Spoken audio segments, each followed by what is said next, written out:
आप सभी का हमारे YouTube चैनल नीलम क्लासेस में स्वागत है। हम आपके लेकर आए हैं ईवीएस के कुछ मोस्ट इंपॉर्टेंट क्वेश्चन जो आपके प्रीवियस एग्जाम में पूछे जा चुके हैं। आज हम ईवीएस में पेडागोजी के क्वेश्चन डिस्कस करेंगे। हम उन्हीं क्वेश्चन को डिस्कस करेंगे जो आपके एग्जाम में आपको देखने को मिलेंगे। तो चलिए शुरू करते हैं। हमारा फर्स्ट क्वेश्चन क्या कहता है कि गलत कथन का चयन कीजिए। क्या कह रहा है क्वेश्चन हमारा कि गलत कथन का चयन कीजिए। ऑप्शन ए कहता है कि ईवीएस एक अतः विषयक विषय है। क्या है? ईवीएस एक विषयक विषय है। तो हाँ, ये तो हमारा करेक्ट हो जाएगा कि जहाँ पर सभी सब्जेक्ट को एकीकृत करके पढ़ाया जाता है। क्या किया जाता है कि ईवीएस में जहाँ पर सभी सब्जेक्ट को एकीकृत करके पढ़ाया जाता है, जैसे कि कौन कौन सब्जेक्ट होते हैं, EVS, SST, science, pedagogical approach, इन सब विषयों को क्या किया जाता है, एकीकृत करके पढ़ाया जाता है। तो ऑप्शन ए जो है वो हमारा क्या हो जाएगा, करेक्ट हो जाएगा। ऑप्शन बी क्या कहता है कि ईवीएस पढ़ना पढ़ाना स्थानीय संसाधनों के माध्यम से होना चाहिए। क्या कह रहा है कि ईवीएस जो है वो पढ़ना पढ़ाना स्थानीय संसाधनों के माध्यम से होना चाहिए। स्थानीय संसाधन यानी कि एनसीईएफ जो 2005 है उसके अनुसार पर्यावरण की थीम बताई गई है। क्या बताई गई है? पर्यावरण की थीम बताई गई है। वो कितनी थीम? 6 थीम बताई गई है। 6 थीम हमने आपको बताया है। पहली क्या है? परिवार एवं मित्र। दूसरी क्या है? पानी। तीसरी क्या है? यात्रा।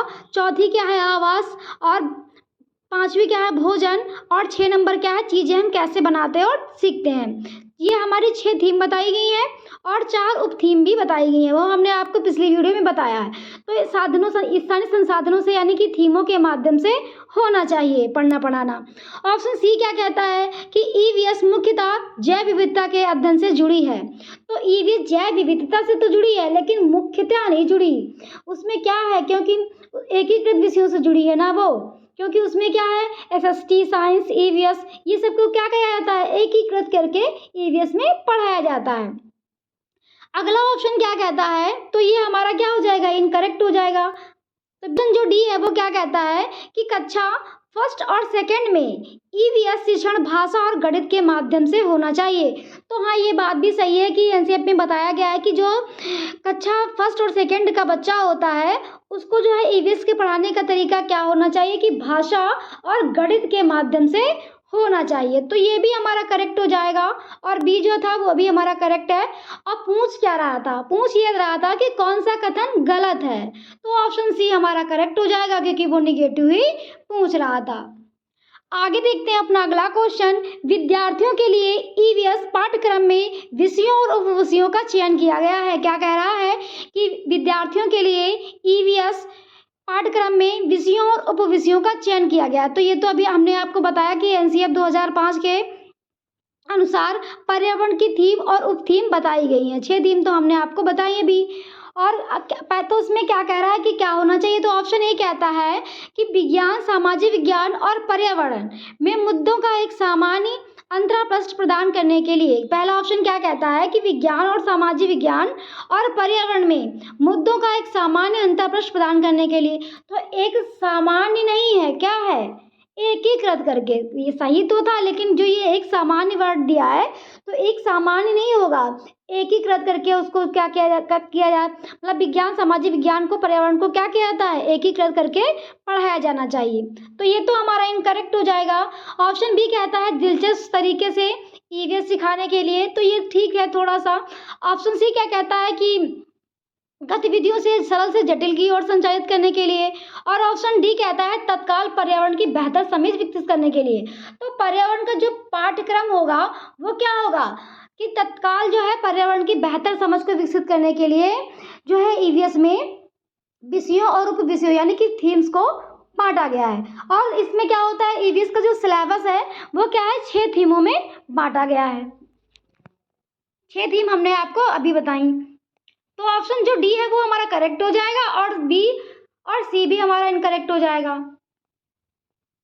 आगे देखते हैं अपना अगला क्वेश्चन। निम्नलिखित में से कौन पानी के विषय से संबंधित त्योहार मनाते समय बच्चों के संज्ञानात्मक विकास के साथ साथ सामाजिक भावात्मक पहलुओं को जोड़ने के लिए पर्याप्त अवसर प्रदान करता है? क्या कह रहा है क्वेश्चन हमारा कि निम्नलिखित में से कौन पानी के विषय से संबंधित त्योहार मनाते समय बच्चों के संज्ञानात्मक विकास यानी कि कॉग्निटिव डेवलपमेंट के साथ साथ सामाजिक यानी कि सोशल, भावात्मक यानी कि इमोशनल पहलुओं को जोड़ने के लिए पर्याप्त अवसर प्रदान करता है। यानी कि क्या कह रहा है कि जो 3 बताए गए हैं, इसमें क्या 3 आयाम बताए गए हैं, संज्ञानात्मक, सामाजिक और भावात्मक पहलुओं को जोड़ने के लिए पर्याप्त अवसर क्या है? यानी कि जहाँ पे बच्चा एक्टिविटी के माध्यम से सीख जाए, वहाँ पे हमारा क्या होता है, आंसर हमारा सीटेड में करेक्ट होता है। बच्चा एक्टिव हो, बच्चा करके सीखे, बच्चे की हित की बात हो। तो ऑप्शन 1 हमारा कह रहा है कि बच्चे को लोकगीत सुनाने या गाना गाने के लिए प्रोत्साहित करना। ऑप्शन बी कहता है प्रयोग, ऑप्शन सी कहता है साक्षात्कार और ऑप्शन डी कहता है सर्वेक्षण। तो सर्वेक्षण और साक्षात्कार और प्रयोग की तो कोई बात नहीं की गई। ऑप्शन ए जो है वो हमारा करेक्ट हो जाएगा, क्योंकि जब जब पानी के विषय में दिया है तो पानी पर आप एक्टिविटीज कराएं, जिससे ये तीनों आयाम क्या हो सकते हैं, विकसित हो सकते हैं बच्चे में। तो ऑप्शन क्या हो जाएगा, ए हमारा करेक्ट हो जाएगा। लोकगीत सुनाए के लिए क्या करना चाहिए, प्रोत्साहित करना चाहिए। आगे देखते हैं अपना अगला क्वेश्चन। एनसीएफ 2005 के अनुसार निम्नलिखित में से कौन ईवीएस के पाठ्यक्रम के बारे में सही है? क्या कह रहा है क्वेश्चन हमारा कि एनसीएफ 2005 के अनुसार निम्नलिखित में से कौन सा ईवीएस के पाठ्यक्रम में सही है? ऑप्शन ए कहता है कि ईवीएस पाठ्यक्रम को पर्यावरण शिक्षा और सामाजिक विकास के एकीकृत रूप में प्रस्तुत किया सकता है। तो सही तो है। आगे देखते हैं, ईवीएस का पाठ्यक्रम सामाजिक विज्ञान और पर्यावरण शिक्षण का एक विषयक एकीकरण है, तो ये भी हमारा सही हो सकता है। ऑप्शन सी कहता है कि ईवीएस पाठ्यक्रम विज्ञान और पर्यावरण शिक्षा का एकीकरण है, और ऑप्शन डी कहता है कि ईवीएस का पाठ्यक्रम विज्ञान, सामाजिक विज्ञान और पर्यावरण शिक्षण का एकीकरण। तो अभी हमने आपको बताया था, जहाँ पे विज्ञान, सामाजिक विज्ञान और पर्यावरण का एकीकरण होगा, वही क्या है हमारा एनसीएफ के 2005 के अनुसार पाठ्यक्रम सही है। इसमें क्या है, इसमें विज्ञान और पर्यावरण ही है, और इसमें क्या है, सामाजिक विज्ञान और पर्यावरण ही 2 ही विषय हैं, और इसमें क्या है, पर्यावरण और सामाजिक विज्ञान 2 विषय हो गए, लेकिन इसमें क्या है, विज्ञान, सामाजिक विज्ञान और पर्यावरण शिक्षण तीनों को एकीकृत करके पढ़ाया जाना चाहिए। यही हमारा पाठ्यक्रम है ईवीएस का। तो ऑप्शन जो डी है वो हमारा क्या हो जाएगा, करेक्ट हो जाएगा। आगे देखते हैं अपना अगला क्वेश्चन। दिए गए कथनों में से कौन सा ईवीएस सीखने के लिए राष्ट्रीय पाठ्यचर्या की रूपरेखा 2005 की सिफारिश है? क्या कह रहा है क्वेश्चन हमारा कि दिए गए कथनों में से कौन सा ईवीएस सीखने के लिए राष्ट्रीय पाठ्यचर्या की रूपरेखा 2005 की सिफारिश है? ऑप्शन ए कहता है कि सीखने के लिए स्कूल, घर व समुदाय के बीच सुनिश्चित सीमाएं होनी चाहिए। तो सीमाएं भैया बिल्कुल नहीं होनी चाहिए, तो हमारा इनकरेक्ट ही हो गया कि सीमाएं ना हो, बच्चा क्या हो, दुनिया से मतलब बाहरी जीवन से जुड़कर सीखे, तो सीमाएं नहीं बनानी चाहिए। ऑप्शन बी कहता है कि रट कर सीखने को हतोत्साहित करना चाहिए। तो हाँ, ये तो हमारा करेक्ट हो जाएगा, क्योंकि रटने की बात करनी ही नहीं चाहिए। तो ये हमारा एनसीएफ 2005 क्या कहता है कि रटने की कोई बात ना हो। ऑप्शन सी क्या कहता है, हतोत्साहित, यानी कि अगर ये एक हतोत्साहित वर्ड होता है, एक प्रत्योत्साहित होता है। हतोत्साहित यानी कि नहीं करना चाहिए, और प्रत्योत्साहित यानी कि करना चाहिए। तो वो रटने की क्या कह रहा है, हतोत्साहित यानी कि नहीं करना चाहिए। तो ये हमारा करेक्ट हो गया। ऑप्शन सी कह रहा है कि किताबी शिक्षा से प्रस्थान। तो हाँ, ये तो सही है कि किताबी शिक्षा से प्रस्थान करके हमें क्या हो, बच्चे के बाहरी जीवन उसके जीवन से जोड़कर पढ़ाना चाहिए। ऑप्शन डी कहता है कि स्कूल में बच्चों के जीवन को स्कूल के बाहर उसके जीवन से जोड़कर पढ़ाना चाहिए। तो ये तो हमारा करेक्ट हो जाएगा। तो हमारा बी करेक्ट है, और हमारा सी करेक्ट है, और हमारा डी करेक्ट है। अब हम ऑप्शन में देखेंगे, तो जिसमें हमारा ए हमारा इनकरेक्ट था ना, तो जिसमें हमारा ए होगा उसको हम पहले से ही काट देंगे। तो इसमें भी हमारा ए है, इसमें भी ए है, और इसमें भी ए है। ऑप्शन डी जो डी है वो हमारा क्या हो जाएगा, करेक्ट हो जाएगा, क्योंकि हमारा बी, सी और डी तीनों करेक्ट थे। आगे देखते हैं अपना अगला क्वेश्चन। प्राथमिक स्तर पर निर्माणात्मक आकलन सम्मिलित करता है। क्या कह रहा है क्वेश्चन हमारा कि प्राथमिक स्तर पर निर्माणात्मक आकलन सम्मिलित करता है। निर्माणात्मक आकलन क्या होता है, यानी कि फॉर्मेटिव असेसमेंट। क्या होता है फॉर्मेटिव असेसमेंट? फॉर्मेटिव असेसमेंट होता क्या है, जिसमें क्या होता है कि कक्षा के दौरान जो आकलन किया जाता है, बच्चे में जो कमियां हैं उसकी कठिनाइयों को दूर करना, उसका निदान करना, ये सब क्या होता है, और फीडबैक देना, ये सब हमारा क्या होता है, फॉर्मेटिव असेसमेंट होता है। ऑप्शन ए क्या कहता है कि शिक्षकों को उनके शिक्षण के प्रभाव के संदर्भ में प्रतिपुष्टि देना। तो अभी हमने आपको बताया कि फीडबैक देने की बात करता है फॉर्मेटिव असेसमेंट। तो ये हमारा क्या है, करेक्ट है। ऑप्शन बी क्या कहता है कि शिक्षण में कमियों को पहचानना। तो हमने क्या बताया था कि कमियों के पहचानना, फिर वो निदान की बात करता है, मतलब पहचान कर उनको दूर करना, ये तो ये भी करेक्ट है। ऑप्शन सी क्या कहता है, मासिक रिपोर्ट कार्ड बनाने। तो मासिक रिपोर्ट कार्ड बनाना नहीं, क्योंकि मासिक रिपोर्ट कार्ड तो हमारा समेटिव असेसमेंट में चला जाएगा। समेटिव असेसमेंट जिसमें क्या होता है कि पास फेल, जिसमें हम बता की बात करता है, और तो हमारा इनकरेक्ट हो जाएगा, क्योंकि जो रिपोर्ट वगैरह कार्ड है ये किस में चला जाएगा, समेटिव असेसमेंट में। ऑप्शन डी जो है वो हमारा क्या कहता है कि विद्यार्थी के अधिगम अंतराल को ज्ञात करने में। तो हाँ, ये तो हमारा करेक्ट हो जाएगा, क्योंकि अधिगम अंतराल यानी कि लर्निंग गैपिंग। लर्निंग गैपिंग के बारे में आप उसको देखेंगे कि कहाँ पे बच्चे में कमी आ रही है और उसको दूर करना। तो ये क्या होगा हमारा, ये भी करेक्ट हो जाएगा, क्योंकि बच्चे की कमियों को दूर करना है। अधिगम अंतराल यानी कि जो बच्चे में कमी आ रही है बीच में, उसको क्या करना है, दूर करना है गैपिंग को। तो हमारा क्या, कौन सा, ए हमारा करेक्ट है, बी करेक्ट है और डी करेक्ट है, सी हमारा इनकरेक्ट है। तो जिस ऑप्शन में, अब हम ऑप्शन में देखेंगे जिसमें हमारा सी होगा वो हमारा इनकरेक्ट हो जाएगा। तो सी भी हमारा इनकरेक्ट है, इसमें भी हमारा सी है, ये भी हमारा इनकरेक्ट हो गया। इसमें भी हमारा सी है, ये भी हमारा इनकरेक्ट हो गया। और इसमें भी हमारा सी है, ये भी हमारा इनकरेक्ट, क्योंकि सी जो ऑप्शन था वो हमारा क्या था, इनकरेक्ट था। ऑप्शन बी हमारा करेक्ट हो जाएगा, क्योंकि ए, बी और डी हमारे तीनों करेक्ट थे। आगे देखते हैं अपना अगला क्वेश्चन। पर्यावरण अध्ययन विषय में विद्यालय आधारित आकलन हेतु निम्नलिखित में से कौन से आकलन उपकरण सर्वाधिक उपयुक्त होंगे। क्या कह रहा है कि पर्यावरण अध्ययन विषय में विद्यालय आधारित आकलन हेतु निम्नलिखित में से कौन से आकलन उपकरण सर्वाधिक होंगे। तो यह आकलन जो होता है वो हमारा क्या होता है, बाल केंद्रित होता है, यानी कि स्कूल बेस्ड असेसमेंट होता है। स्कूल के अंदर ये आकलन हमारा होता है, तो उसी की ये बात कर रहा था। तो ऑप्शन ए कहता है कि पेपर और पेंसिल परीक्षण। तो पेपर पेंसिल परीक्षण नहीं, क्योंकि समेटिव असेसमेंट नहीं होगा, क्योंकि बाल केंद्रित की बात हो रही है। तो समेटिव असेसमेंट तो हमारा होगा नहीं, क्योंकि पेपर पेंसिल टेस्ट जो किस में चला जाएगा, समेटिव असेसमेंट। जब हमने आपको बताया था मानकों पर आधारित होता है समेटिव असेसमेंट। ऑप्शन बी क्या कहता है कि समूह कार्य। तो हाँ, बाल केंद्रित आकलन की बात हो रही है, तो समूह कार्य यानी कि ग्रुप में बच्चा सीखेगा, तो ये अच्छा होगा। बच्चों में ग्रुप बना देना, ग्रुप में बच्चा क्या होगा, अपना सीखेगा। तो ये हमारा करेक्ट हो जाएगा। ऑप्शन सी कहता है निष्पादन परीक्षण। तो निष्पादन परीक्षण यानी कि परफॉर्मेंस टेस्ट की बात कर रहा है, तो परफॉर्मेंस टेस्ट भी हमारा इनकरेक्ट हो जाएगा, क्योंकि बाल केंद्रित जो ये आकलन कौन सा पूछ रहा है, बाल केंद्रित, तो ये भी हमारा इनकरेक्ट होगा। ऑप्शन डी कहता है परियोजना कार्य। तो प्रोजेक्ट कार्य हमारा जो क्या हो जाए, करेक्ट हो गया। बच्चा क्या करेगा, प्रोजेक्ट कार्य के माध्यम से, एक्टिविटीज के माध्यम से, जहाँ पे बच्चा सीखेगा। तो ऑप्शन बी हमारा करेक्ट है और डी करेक्ट है। अब हम ऑप्शन में देखेंगे, इसमें बी और डी होगा वो हमारा क्या हो जाएगा, करेक्ट हो जाएगा। तो ऑप्शन बी हमारा करेक्ट हो जाएगा। आगे देखते हैं अपना अगला क्वेश्चन। प्राथमिक स्तर पर पर्यावरण अध्ययन के शिक्षण का केंद्र होना चाहिए। क्या कह रहा है कि प्राथमिक स्तर पर पर्यावरण अध्ययन के शिक्षण का केंद्र होना चाहिए, तो क्या होना चाहिए। ऑप्शन ए कहता है कि पर्यावरण अध्ययन की परिभाषा तथा प्रत्ययों को याद करना। तो ये तो होना ही नहीं चाहिए, शिक्षण का केंद्र याद करना तो बिल्कुल नहीं होना चाहिए, तो सीटेट इसके खिलाफ है। ऑप्शन बी कहता है रटने पर तो जोर ही नहीं देता सीटेट। ऑप्शन बी कहता है कि पर्यावरण अध्ययन के आकलन परीक्षण में सफलता प्राप्त करना। तो आकलन परीक्षण की तो कोई बात ही नहीं हो रही शिक्षण केंद्र में। ऑप्शन सी कह रहा है कि छात्रों को विज्ञान के क्षेत्र में उच्च कक्षा के लिए तैयार करना। तो प्राथमिक कक्षा का बालक है, तो उच्च कक्षा की क्यों तैयारी कराएंगे अभी से। ऑप्शन डी कहता है कि विद्यार्थियों के अवलोकन या सृजनात्मकता कौशल के विकास पर। तो ऑप्शन जो डी है वो हमारा करेक्ट हो जाएगा, क्योंकि जहाँ बच्चा अवलोकन करके और सृजनात्मकता जहाँ पे बच्चे का विकास होगा वो हमारा आंसर क्या होगा, करेक्ट होगा, जहाँ बच्चा एक्टिव हो। ऑप्शन डी हमारा करेक्ट हो जाएगा।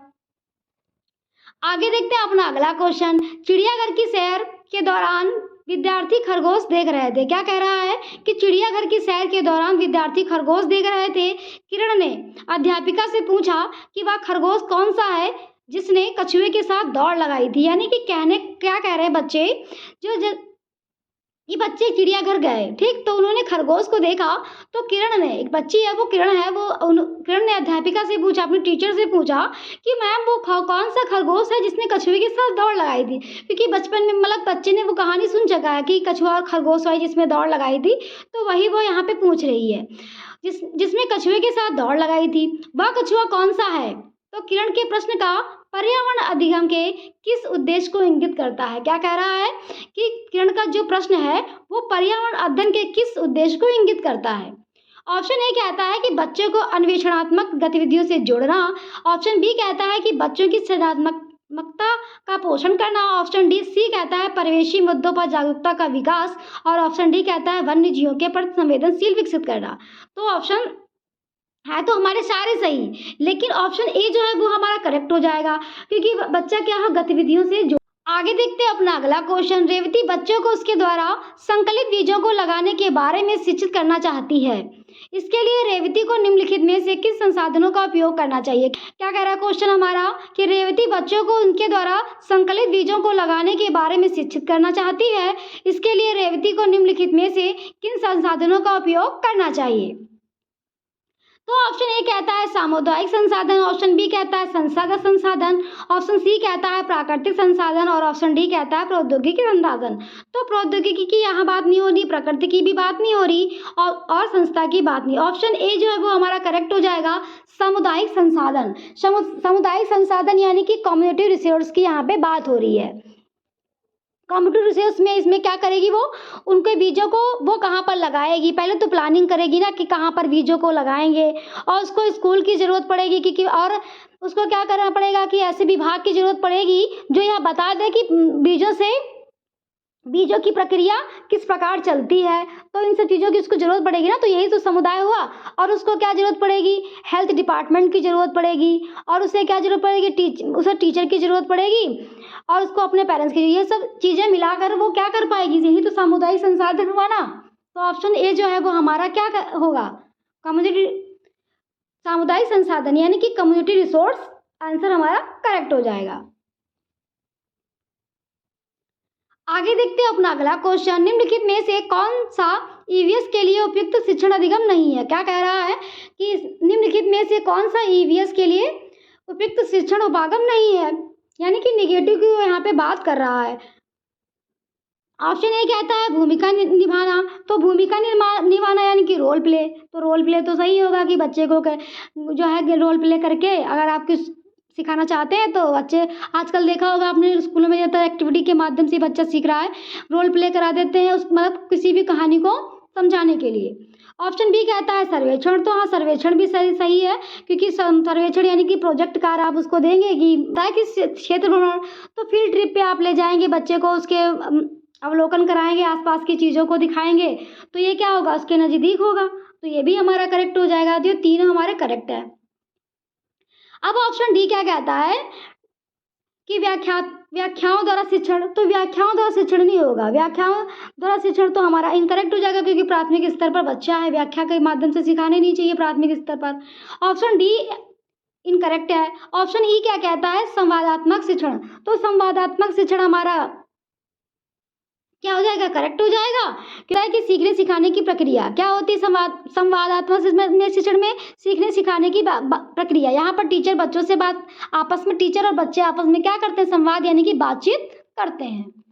अब इसमें पूछ रहा था कि कौन सा नहीं है, तो सी आंसर, जो डी आंसर है वो हमारा करेक्ट हो जाएगा, क्योंकि नेगेटिव यहाँ पे पूछ रहा था।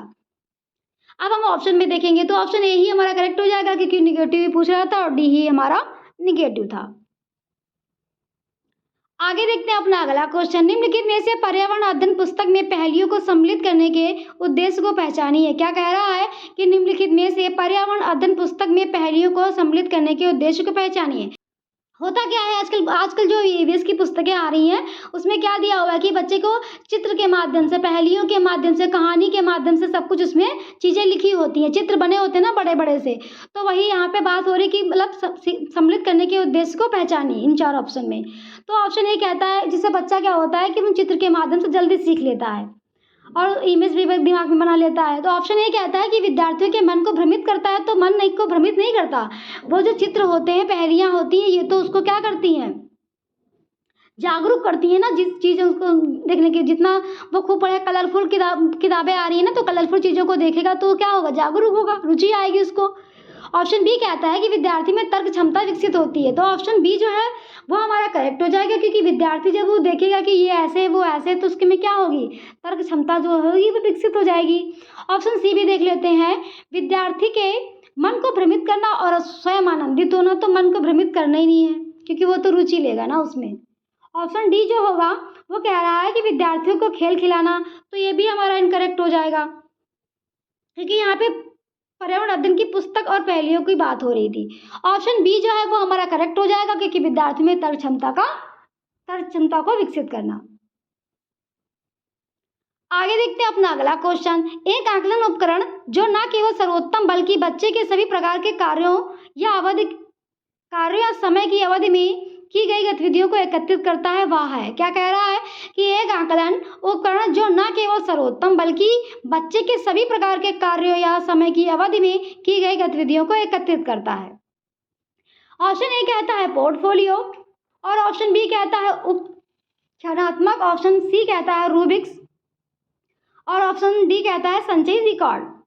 तो ये क्या होगा, क्या कह रहा है कि यहाँ पे कि सभी प्रकार के कार्यों और समय की अवधि, क्या कह रहा है, सभी प्रकार के कार्य और समय की अवधि गतिविधियों को एकत्रित करता है। तो हमने आपको पिछली वीडियो में बताया था कि जिसमें क्या होता है, एक समय अवधि को एकत्रित करना यानी कि कलेक्ट करना, बच्चे की गतिविधियों को क्या करना, सबको कलेक्ट करना, ये क्या कहलाएगा हमारा पोर्टफोलियो। ऑप्शन ए जो है वो हमारा क्या हो जाएगा, करेक्ट हो जाएगा, क्योंकि पोर्टफोलियो में होता क्या है कि एक जो है टाइम पीरियड में जो बच्चा करता है उसको क्या किया जाता है, कलेक्ट किया जाता है, जो उसकी गतिविधियां होती हैं उन सबको क्या किया जाता है, एकत्र किया जाता है पोर्टफोलियो में। तो यहीं पे वो बात कर रहा था कि सभी कार्यों को, बच्चे के जितने भी कार्य होते हैं वो क्या किए जाते हैं, सब कलेक्ट किए जाते हैं एक समय की अवधि में। और उपख्यात्मक क्या होता है, तो उपख्यात्मक में क्या होता है, किसी विशेष कार्य, किसी विशेष व्यवहार को जानने के लिए टोटल रिपोर्ट होती है। और रूबिक्स में क्या होता है, तो रूबिक्स क्या होता है कि जो मानकों पर आधारित होती है, यानी कि रूबिक्स क्या होता है, इसकी समेटिव असेसमेंट पर आधारित होती है, यानी कि मानकों पर आधारित होती है। और ऑप्शन डी क्या कहता है, संचयी रिकॉर्ड। तो संचयी रिकॉर्ड में क्या होता है, टीचर टिप्पणी करता है कि तुम्हारा बच्चा किस प्रकार पढ़ रहा है और किसमें अच्छा है, किसमें अच्छा नहीं है। और इसमें क्या पूछ रहा था, जो इसमें पूछ रहा था कि कार्यों की समय और अवधि एकत्रित गतिविधियों को एकत्रित करना, तो ऑप्शन ए जो है वो हमारा करेक्ट हो जाएगा, क्योंकि ये सब पोर्टफोलियो के अंतर्गत आता है। आगे देखते हैं अपना अगला क्वेश्चन। एक विद्यार्थी को कक्षा में पढ़ाया गया कोई भी ईवीएस का विषय समझने में मुश्किल होती है तथा वह भावी आकलन के लिए उसे ग्रहण नहीं कर पाता। विषयों को सीखने में आप उनकी मदद कैसे करेंगे। क्या कह रहा है कि एक विद्यार्थी को कक्षा में पढ़ाया गया कोई भी ईवीएस का विषय समझने में मुश्किल होती है तथा वह भावी आकलन के लिए उसे ग्रहण नहीं कर पाता। विषयों को सीखने में आप उनकी मदद कैसे करेंगे। तो ऑप्शन ए कहता है कि अधिगम के समय एक मिश्रित समकक्ष समूह बनाकर। तो ये तो हमारा करेक्ट हो जाएगा, क्योंकि एक क्या करेंगे, समकक्ष, यानी कि एक ग्रुप बना देंगे। ग्रुप बनाकर बच्चे को क्या करेंगे, ताकि एक दूसरे के साथ वो मिलकर सीख सकें। तो ये तो हमारा करेक्ट हो जाएगा। ऑप्शन बी क्या कहता है कि कार्यों को हिस्सों में विभाजित करके प्रत्येक हिस्सों में अलग अलग करके। तो हाँ, सही बात है, क्योंकि कार्य का होता है एक साथ बच्चा नहीं सीख पाता, उसको क्या करेंगे, अलग अलग टुकड़ों में विभाजित कर देंगे, जिससे बच्चा आसानी से सीख लेगा। तो ये भी हमारा करेक्ट है। ऑप्शन सी क्या कहता है कि विद्यार्थियों के लिए सभी पाठों के ब्रेल पाठ विकसित करना। तो ये हमारा इनकरेक्ट हो जाएगा, क्योंकि सभी पाठों को नहीं, क्योंकि इसमें क्या होता है, एक ही चीज़ पर ध्यान केंद्रित नहीं होगा कि सभी पाठों को ब्रेल पाठ करके विकसित करना। ऑप्शन डी क्या कहता है कि उन विद्यार्थियों के लिए सभी पाठों के लिए ब्रेन सब पाठ विकसित करना। तो ये भी हमारा करेक्ट हो जाएगा, क्योंकि एक ही चीज़ पर ध्यान केंद्रित नहीं करना है। बच्चा एक्टिविटी के माध्यम से सीखे, बच्चा करके सीखे, बच्चा एक्टिव हो, वो आंसर हमारा सीटेट में क्या होता है, करेक्ट होता है। और जहाँ बच्चे समूह में, जहाँ बच्चे ग्रुप के माध्यम से सीखें, तो ऐसे क्वेश्चन सब क्या, ऐसे ऑप्शन सब क्या होते हैं, हमारे करेक्ट होते हैं हमारे सीटेट में। तो हमारा ए करेक्ट है और बी करेक्ट है। अब हम ऑप्शन में देखेंगे, तो ऑप्शन क्या कहता है कि ए और बी दोनों करेक्ट है, तो ए आंसर हमारा करेक्ट हो जाएगा। आगे देखते हैं अपना अगला क्वेश्चन। अनाया ने चींटियों को एक मरे हुए खनखजूर को ले जाते हुए देखा। इस आधार पर उसने निष्कर्ष निकाला कि चींटियां बहुत ताकतवर होती हैं, वह छोटी होने पर भी वे बड़े जानवर को ले जा सकती हैं। इस सामान्यीकरण तक पहुंचने में अनाया द्वारा निम्नलिखित में से पर्यावरण अध्ययन की प्रक्रिया कौशल में से किन कौशलों को सम्मिलित किया गया है। क्वेश्चन हमारा कह रहा है कि एक अनाया बच्ची है जिसने चींटियों को एक मरे हुए जानवर यानी कि खजूर को ले जाते हुए देखा और उसे यह निष्कर्ष निकाला कि चींटियां तो यार बहुत ताकतवर होती हैं।